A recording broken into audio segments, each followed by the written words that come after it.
Ah, zombies. So goofy, so harmless. Look at them, just shambling around, vibing, getting smacked around by pea shooter. Honestly, what's the worst they could do? Oh god. No, this isn't your usual undead story. It's brutal, nasty, and way meaner than you think. No, this is Blackgas, an extreme horror comic from Avatar Press, the same twisted publishing house behind titles like Crossed and Ferals. So take a deep breath and brace yourself, because in this week's shocking episode, we're diving headfirst into a nightmare so depraved, it makes Scooby-Doo 2 Monsters Unleashed look like a bedtime story. Hey guys, I'm your host Juan, and today we'll be discussing Blackgas, written by Warren Ellis with art done by Max Fiumara. Really, this is actually two different miniseries, Blackgas and Blackgas 2, both at 3 issues long and both published in the mid-2000s. But we're covering the whole thing today, so you'll be getting the entire Blackgas saga, I guess. But before we begin, make sure you're subscribed to the channel in order to stay in the loop with all the latest videos. Alrighty then, let's jump right in. Our story opens on a narrow pier on a sunny day somewhere on the East Coast. We are introduced to a pair of college kids who will serve as our main protagonists. The girl's name is Sue, and the guy's name is Tyler. The two are going to Tyler's parents' house, located at a place called Smoky Island, which is only accessible via boat. So, for that reason, the pair are meeting up with a man who also lives on the island, and who happens to be their chemistry professor at their university. His name is Dr. Menlove. And despite Tyler and Sue being liberal arts students and not actually being in his class, the doctor has known Tyler since he was a child, as he is his neighbor. Whatever the case, everyone gets ready to leave, but apparently Sue doesn't, quote-unquote, know how to get on a boat. Also, she's scared of Pike for some reason. Yeah, we're not off to a great start. In any event, everyone eventually gets their shit together, and they sail toward the island, which we see harbors a small town surrounded by thick woods and with a large bulge bifurcating the terrain. As Tyler ties the boat to the harbor, he reveals to Dr. Menlove his plans with Sue. Apparently, his master plan here is to do just a quick check-in with his parents before taking his girlfriend to his family's cabin in the woods. Wait, these guys have both a house and a separate cabin on the same island? Oh my fucking god, bro. Anyway, Tyler and Sue take leave of Dr. Menlove, but before they depart, their middle-aged professor tells them that if they ever get bored, they're free to come to his house and smoke some weed with him. Right. Thanks, Dr. Groomlove. Anywho, the college kids have reached their destination now, and Tyler knocks on his parents' door, and boom, what do you know? Out step 2 aggressively white boomers. I guarantee you at least one of them has strong opinions on HOA regulations. They're incredibly excited to see their son, and to meet the girl he has brought home. Tyler's mom is overwhelmed with joy, and she enthusiastically entreats the college kids to at least stay for lunch and share with her the story of how they met. Tyler just brushes her off, though, and he leaves with Sue so that they may begin their several-hour hiking trip that's necessary in order to reach the cabin. And all the while, Tyler is disparaging what he calls his insane family. Wow, this kid's kind of a dick. In any case, Tyler and Sue get to walking, and Tyler shares with her about how he grew up on Smoky Island and about how you always feel attached to it, and he even shares some information about the island itself and talks about the massive bump at its center. However, their conversation is cut all too short because the couple hears crackling noises and a dog whimpering, which prompts Tyler to tell Sue to keep quiet because he knows the person behind it all is a member of a dangerous family that lives on the island, known as the Doolins. And what is this Doolins guy doing exactly? Well, he first caved a dog's head in with a stick, and is now currently skinning it for literally no fucking reason. I guess this island also has its own backwoods culture. Okay, yeah, this shit's getting kind of stupid. I don't know what you want me to say. Regardless, Sue and Tyler speed walk out of there, and Sue is hyper-focused on the dog she just saw get killed. Tyler tells her not to worry, though. He brushes it off as local color, and informs her that the Doolins breed dogs in the woods for that very purpose. Wow, thanks for clearing that up, Tyler. Very cool. Whatever the case, our protagonists next stumble directly into another encounter, this time with a man named Mr. Abraham, who is an anthropologist or something. You know, I just realized that this is kind of like Dante's Inferno, except instead of meeting Cicero or whatever, we get Doolin, and a guy who definitely got kicked out of college for writing a term paper about skull shapes. Anyway, as it turns out, Mr. Abraham has been digging on Smoky Island for years now in order to solve the mysteries of the island's history. You see, as he relays to Sue, like the lost colony of Roanoke, Smoky Island, too, once harbored a fledgling colony during the 16th century. However, unlike Roanoke, whose inhabitants just up and disappeared, upon the return of supply ships to Smoky Island, it was found that every man, woman, animal, and child was all dead. Be that as it may, Dr. Abraham has been excavating the buried remains of the colonists, and the evidence suggests to him that there was some kind of civil war, which saw all the inhabitants violently turn on each other for some reason. From there, we fast forward a bit to where Tyler and Sue arrive at the former's parents' cabin, which is pretty big and well furnished. Sue thanks Tyler for bringing her out here, and as the sun sets, the two waste no time and promptly have sex. And afterwards, as they lay there, they are disturbed by a deafening cracking sound that fills the air and shakes the cabin. And we see that the bulge mountain at the center of the island is split open by a colossal fissure, and out of which emanates this sinister cloud of thick black gas. The couple bolts outside so as to find out what happened and figure out which direction the wind is blowing. They quickly surmise that, fortunately, the wind is blowing the black gas away from them, but that also means that it has been blowing downward toward the town. Tyler thinks they should head down into town immediately to make sure everything's okay. So Sue and Tyler load up on weapons, including a rifle and a heavy bat, just in case they should encounter any trouble on their long walk back to Tyler's parents' house. And that was good foresight too, because almost immediately, the pair are beset by a strange, fleshy sound they hear in the woods. Something that sounds suspiciously like chopping meat. And what they witness is truly shocking.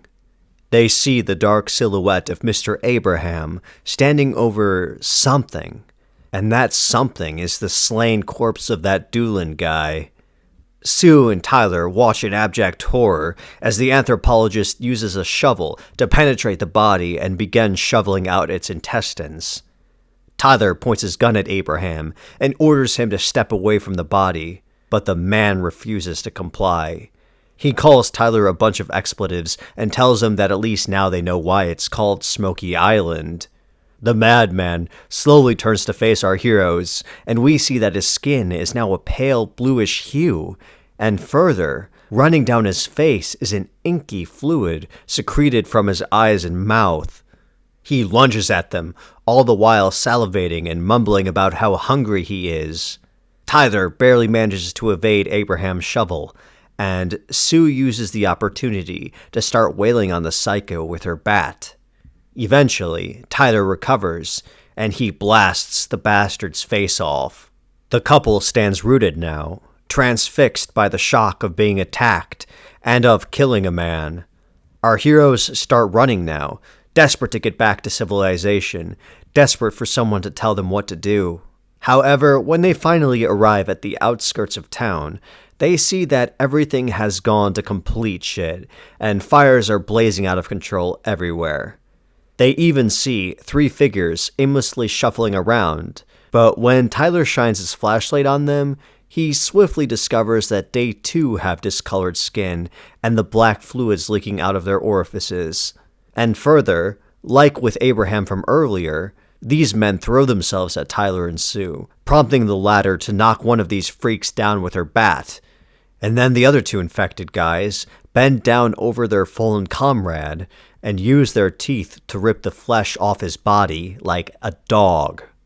And then, most disturbingly, one of these sick men starts to take his pants off, but as he is doing so, he whimpers out that, "This isn't me," and begs someone to kill him.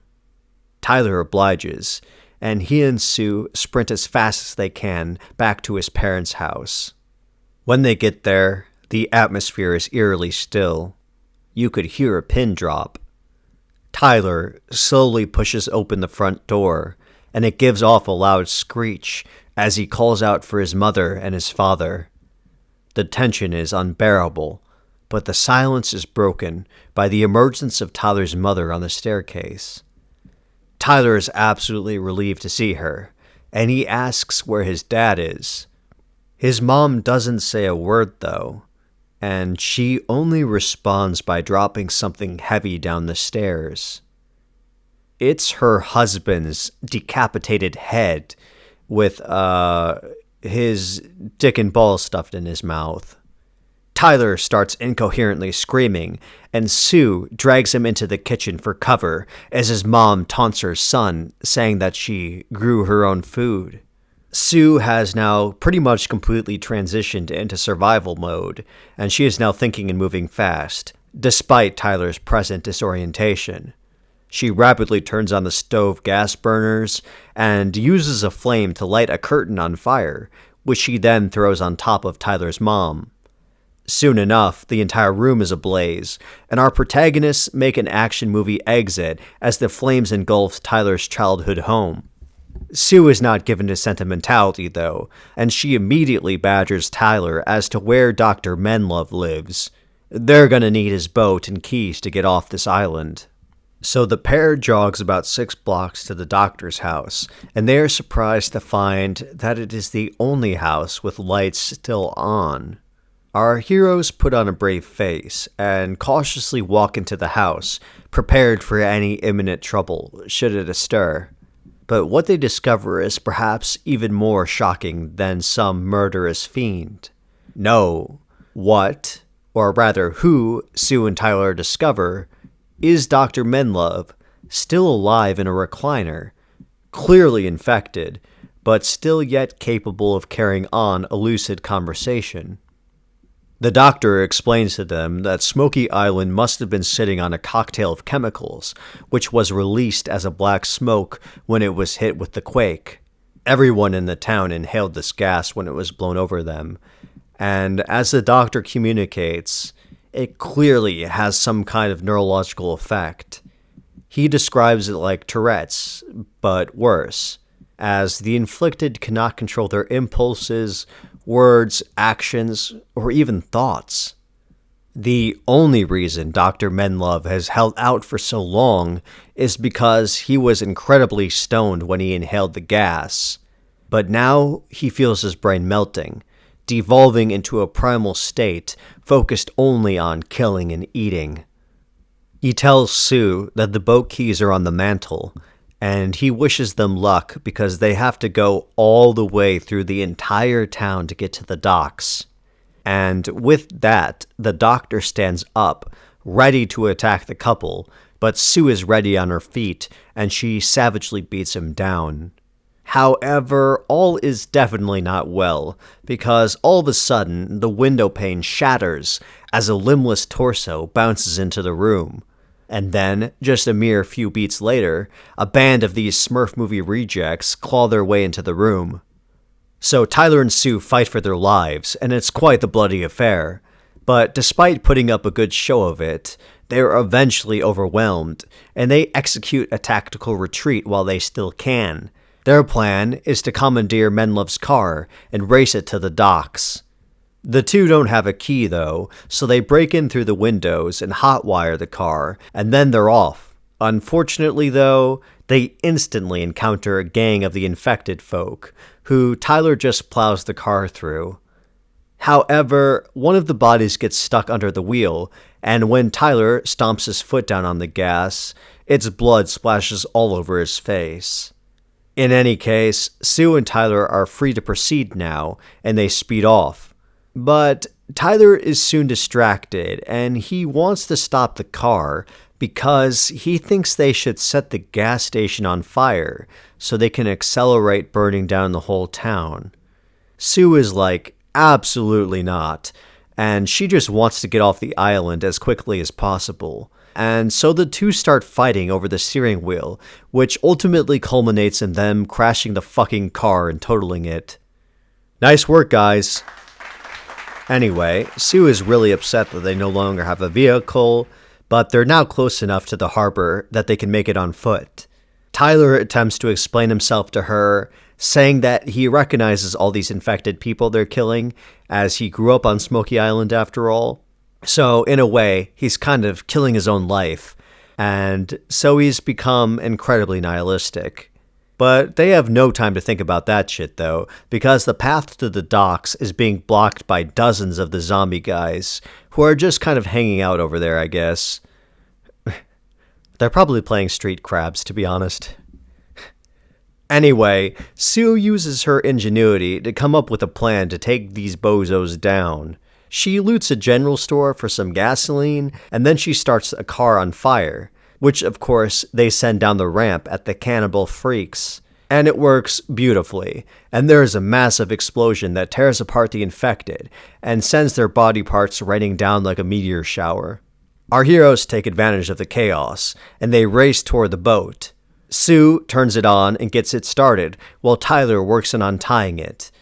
And with sweat beating down their faces, they just barely manage to complete their tasks before the zombies catch up to them.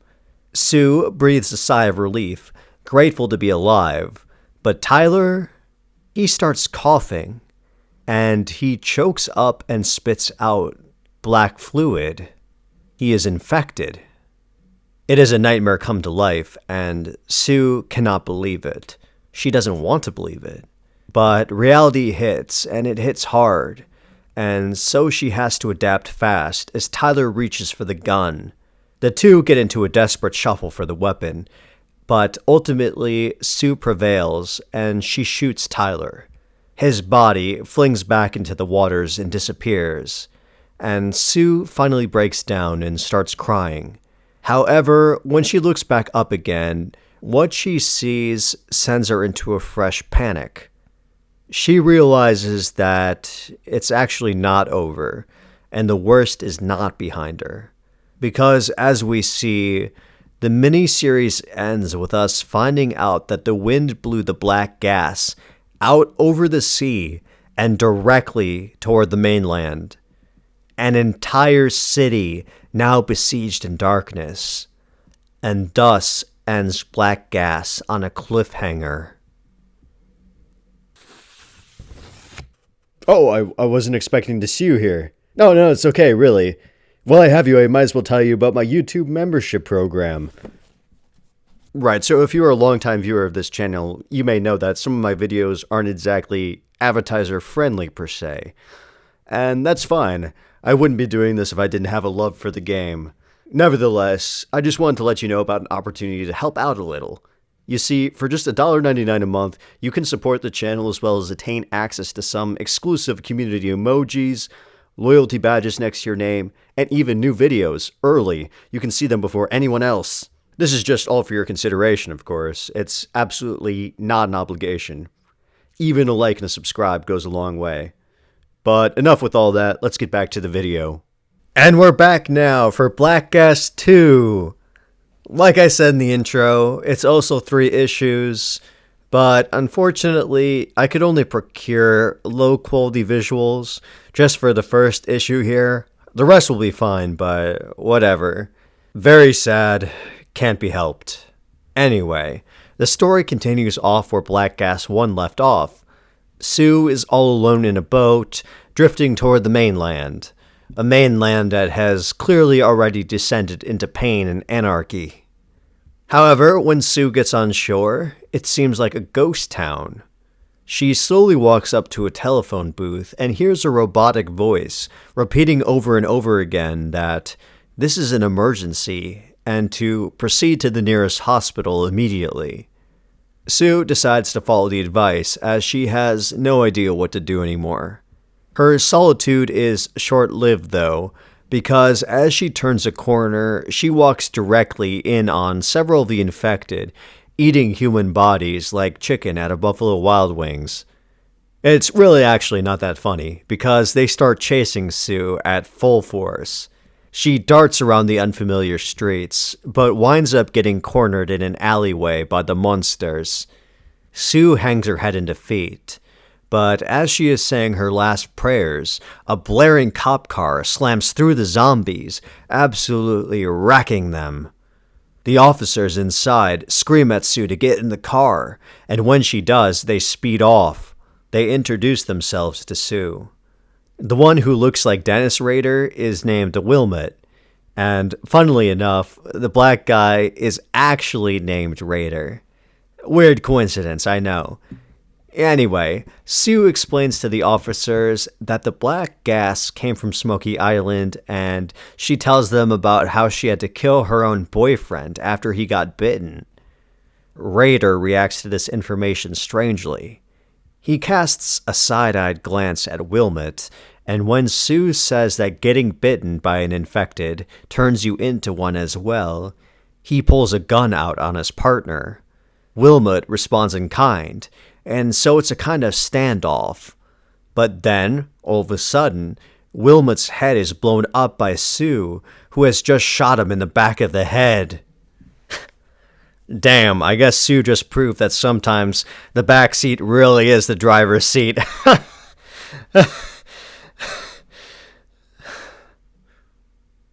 Anyway, Rader and Sue decide to go to the hospital, where all the survivors are apparently gathered up in, and waiting to be rescued. However, when our heroes pull up to the building, they quickly observe the dreadful fact that the hospital is surrounded by hundreds of infected people. They have absolutely zero hope of getting in there, and they're at a total loss for what to do. But then they get out of the car, and they hear something. And that something turns out to be a helicopter mysteriously circling the area. Sue thinks it's there to airlift people out of the hospital, but Officer Rader asks why they would just send one helicopter. He looks up at it one more time, and his eyes grow big, and he tells Sue to get back into the car now. Without warning, the chopper drops a bomb. It plummets, hits a crowd of infected, and explodes in a shower of gore. Sue starts screaming out, "No!" as the helicopter releases another bomb because, as she explains to Rader, these bombs are destroying the zombies in high-impact explosions that will spray the air with the blood and fluids of the infected. So they quickly zoom away, because if there was anyone still alive in the hospital, they're as good as dead now. But there is a major problem as our protagonists race away. The helicopter noticed them, and is starting to chase after them. It isn't clear if the military thinks they're infected, or if they're deliberately targeting survivors, but whatever the case, the copter lowers a machine gun and begins mass firing at Rader and Sue. The bullets shatter the windows and pierce the vehicle as Officer Rader swerves as hard as he can into an underground parking garage. They catch their breath, but only for a minute, because the helicopter then shoots a fucking guided missile at them. It roars through the tunnel, and our heroes, by the skin of their teeth, make it out the other side of the parking garage as the missile strikes the ground, generating a gigantic explosion so massive that the entire many-storied building above them crumbles and collapses in on itself. As for Sue and Rader, Well, they managed to drive into a deserted warehouse undetected. But now they really have nothing else to do, so Raider starts to contemplate the unthinkable. He wants to use his police radio to try and contact these military people. Sue thinks they were obviously trying to bomb the survivors, but Raider speculates that the military thought they were infected zombies driving a car for some reason. Regardless, before Sue can protest anymore, he rips the band-aid off, and he communicates into the radio. There is no response at first, but then they hear static, followed by a voice asking for their location. Sue holds her breath as Raider tells them that they're about a quarter-mile away from the building the helicopter just demolished. He then emphasizes to them that the infected cannot drive cars. The tension is palpable as our protagonists wait for a reply. And after a good 60 seconds, the voice on the other side comes back, and it tells them that the military air unit can swing back around and pick them up in about 5 minutes. Raider and Sue are simply overwhelmed with joy. They've been through hell, but now, finally, it looks like the clouds are beginning to part. They're about to be rescued. And so, a few minutes later, the two spot the only good thing they've seen since the disaster began. The helicopter carefully descends, and in the cockpit is a friendly-looking man who gives them a thumbs up and a smile. But something's wrong. Sue hears a sound in the background, and it's not from the chopper. And then she sees it. It's a car being erratically driven by an infected maniac. Raider and Sue take cover as the monster rams the car at full speed directly into the helicopter. Obviously, it explodes, and all their hopes and dreams are blown up with it. As Raider says, I guess zombies really can drive vehicles. Yeah, things are looking really bleak now. One of the copter blades has struck the police car, completely cutting through the engine, and what's more, the radio is now fried and completely useless. But that is ultimately besides the point, because unfortunately, something has snapped in Sue. She is holding on to herself for comfort and whispering under her breath that she can't do this anymore, and that they're trapped over and over again. Raider is unable to get through to her, and he sadly stares at the ground. After a few moments, he slowly raises his head again, and he tells Sue to turn the other way and keep watch while he grabs some things from the trunk. Raider stares at Sue one last time as she stands there perfectly still, glassy-eyed, seeing nothing in front of her, while yet still being haunted by images of the purgatory she's been put through. Officer Raider sighs, and he unholsters his gun. The man steadily raises his arm, and he points it at the back of Sue's head. He tells her that she's been so strong for so long, but that he wants to save her from the pain. She doesn't deserve it. And so, Raider clenches his teeth as he squeezes the trigger, and a bullet travels through Sue's weary and battered mind. Her body collapses onto the floor, but perhaps her spirit is in a better place now. But for Raider, that kind of thinking doesn't concern him, or at least not yet, because right now he has one final mission to accomplish. He knows he's not making it out of this one, so he vows to take out as many of the infected as he can before they do the same to him. And that brings us now to the final issue of Blackgas 2. I have to let you guys know that it is kind of weird in the fact that it has almost zero dialogue, and it appears to be the only issue drawn by another artist. It all just makes recounting the events a tad bit awkward, but let us continue on anyway.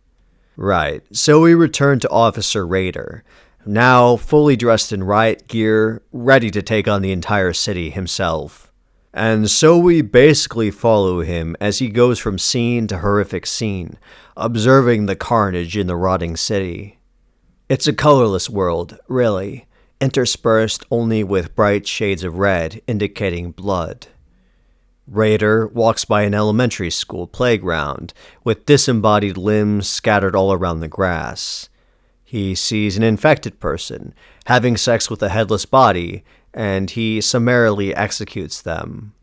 From there, he continues walking on, and at one juncture, he encounters a pack of dogs, who, like the humans, appear to be crying out to black liquid.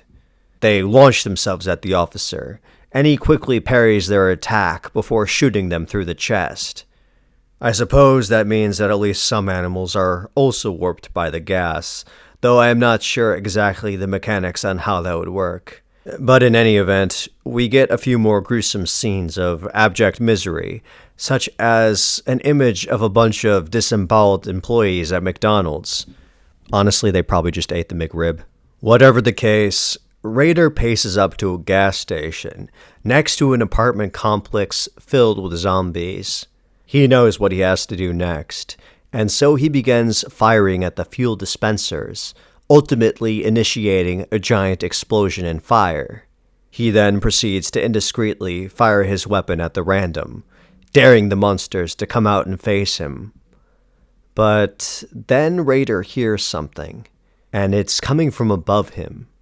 He looks up in shocked disbelief, which then gives way to contemptuous anger, which in turn gives way to a quiet acceptance. It's a slick stealth bomber, swooping in at hundreds of miles an hour. There is a final whirl heard as the bottom compartment opens up and a literal nuclear bomb directly drops onto Raider. As you can imagine, the consequences are immediate and final. The radius of the bomb is momentous, and skyscrapers cannot begin to match its cloud. And with that, cities that were once a testament to mankind's mastery over nature, they're completely wiped out as if they never existed. What's left is decimation. What's left is nuclear fallout. And what's left is a massive crater in the earth. But as you can see, that crater which the bomb left behind has split the planet's crust, and it has released the dormant horror underneath. It's more of that ghastly, infernal black gas, now mockingly rising out of the cracks. And so the story ends darkly, with us taking a satellite image of the Earth, where we can see the cloud of black gas grow and begin to spread over the entire godforsaken world. So, that was Blackgas. What did you think? Share your reactions and thoughts in the comment section. I'm curious to know how you felt. But, yep, another nihilistic ending today. Something we've come to expect from Avatar Press. Nevertheless, I understand that stacked back to back like this, it can get kind of exhausting or depressing. And that one's on me, I guess. Maybe I should do some more lighter, fun stuff in the future to point you toward afterwards as a kind of palate cleanser. Or maybe you're totally fine. I don't know your life. Right? Okay. Anyway. Alrighty. Let's dig into some analysis, starting with the author Warren Ellis's own comments, pulled from an interview he did with Comic Book Resources. In it, Ellis said that the inception of Blackgas came out of the editor-in-chief of Avatar Press repeatedly asking him to do a zombie comic. In his own words, he's been after me for years to write him a zombie book. A ways back, I broke down and devised Blackgas specifically for him. It's basically me writing a book for my friend to read. Because my friend is sick in the head, it has disgusting violence and gut-busting horror in it. That's the whole deal, really. Sometimes it's just as simple as that. Right, that kind of makes sense. I've not read much of Ellis's work, but I understand he's primarily known for post-human themes and stuff about humanity intersecting with technology and power and stuff like that. But I didn't really detect any of that in Blackgas. In fact, I kind of got the impression that this title wasn't something he was taking super seriously. It felt like he had a premise and a good zombie design, which, by the way, the black goo from their eyes was apparently inspired by Ebola. Anyway, he had a great design and a solid premise, but no real story to go along with it. Especially with regard to Blackgas, too. I mean, talk about an afterthought to an afterthought, jeez. Ellis even basically admits in the same interview to leaning heavily on horror tropes to essentially create the story template for him. I lifted that classic kind of American horror film structure where two attractive young people go somewhere to have sex and are punished for it by their world turning to shit. And then, explaining further, he says that horror very much depends on the context of the good life, the status quo. So you start slower, you show life as it should be lived, and then someone starts bleeding, and something is moving behind the door that's ajar. You know what I mean? The bad stuff leaks in, a little at first, and then a lot.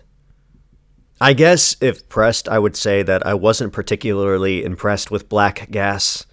I mean, it was fun to cover on the channel, and I had a good time doing that, but it just feels like lost potential, really.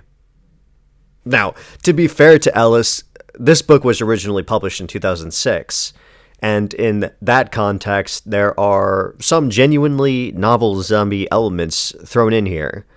He had infected people, unable to control their urges or impulses, and in some cases, begging to be killed as they committed heinous acts. Blackgas zombies are also more methodical and violent than was normally the case up till then, and they engaged in things like dismemberments and cannibalism, and there was even some sexual elements thrown in as well. And I know what you're thinking. That sounds a lot like Crossed. And you're right. But Blackgas came out 2 years before Crossed did. So the way I kind of see it is that Crossed kind of coincidentally took a similar idea and ran with it. And it proved that with just enough time and care, you could turn the concept into an honest-to-God franchise. Yeah. But in any case, I'll wrap up this analysis by commenting on one more thing Ellis said in his interview. Quote, "Zombies tend to enjoy a resurgence when Western society feels it's up against a faceless, silent threat. Whether it's conservative culture threatened by communists or radical Islam, or liberal culture terrified by an all-enveloping capitalism and the world turning into a mall full of drones." And then he goes on to jokingly say, "But that's not what you want to hear. People like it when zombies' heads explode." Now, I have obviously not dedicated significant scholarship toward the intellectual origin of zombies, but in my rough and tumble analysis, honestly, I think his joke was closer to the truth than his assertion of zombies as representations of an overly broad, faceless threat. I think that the modern 21st century zombie mythos is a kind of synthesis of historical Haitian voodoo practices, apocalypse novels based around pandemics, and Hollywood films, over time gradually one-upping each other when utilizing the base concept in order to be more entertaining and transformative. I understand that zombies have been used for social commentary purposes before, but I largely think that early zombies were depicted as impaired to signify that when the dead came back to life, something was missing. And then, over time, to make zombies more scary and more spectacular, they made them eat people. And then they made them originate from communicable disease and not from necromancy. And we keep escalating from there. First they're slow, then they run, like in 28 Days Later and World War Z. Then, to be more realistic, they're not even dead and reanimated anymore, just infected with a disease, like in Blackgas and in Crossed. Now, I do think the why of people liking modern zombie apocalypse stories does very indirectly tap into some larger themes, such as the breakdown of social and world order. But honestly, I think a lot of it's just survivalist fantasy, which is mostly about control. But anyway, the main point here is that I think Ellis got it backwards. Ellis treats the metaphor as the primary, but I'd argue the opposite. Zombies as a metaphor came after zombies as a concept, and not the other way around. But on that note, I think it's about time we wrap this show up. If you enjoyed today's content, make sure to hit that subscribe and like button. I would like to be able to do these more often, but it just takes a lot of work, so be sure to voice your support, guys, okay? But that about does it. I want to thank you for watching, and I hope you have a good one.